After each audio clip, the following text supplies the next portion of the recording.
What's good? Welcome back to Real History, the only show where we talk about history that's real. In this video, I will be talking about the various uses the Roman Colosseum has and how it affected society back in the ancient times. The Roman Colosseum, built in 80 AD, was a giant dome-like structure used for gladiatorial combat. Now, the Colosseum, being the Colosseum, had the capacity to fit roughly around 50,000 patrons within all four levels. The admission was free, so you can imagine how packed these sort of events could get. It's a bit of a teeter-totter when it comes to the social values of the Romans, because on one side, you have Emperor Vespasian, one of the many Roman leaders at the time, gifting the Romans the Colosseum solely for entertainment purposes. Entertainment purposes?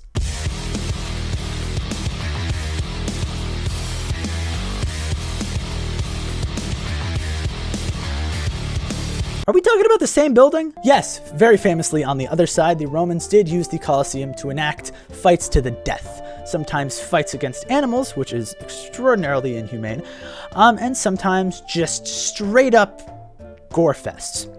It's also worth mentioning that Jesus was crucified roughly 50 years beforehand. So, depending on your religious status, maybe you don't want to go to one of those shows. Yeah.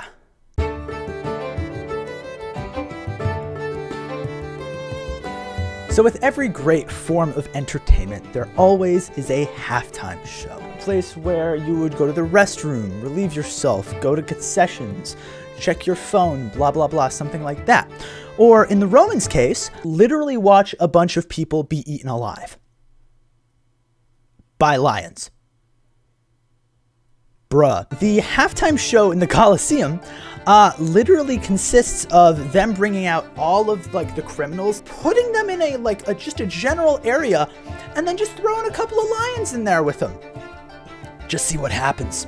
Because why not, right? In other cases, they would pit specific criminals against each other. They'd pit them against each other to sort of earn their freedom in sort of a final brawl of the ages, or at least a brawl for their lives. I can't imagine how wild it would be to watch something like this, because you could just think about the thought of even watching somebody die in a movie to me is crazy, but the fact that there's literally 50,000 people just here cheering and chanting for somebody who's getting literally torn in half by a lion is crazy. And that also brings up another great question that I had that I'm not even sure if it's even answerable.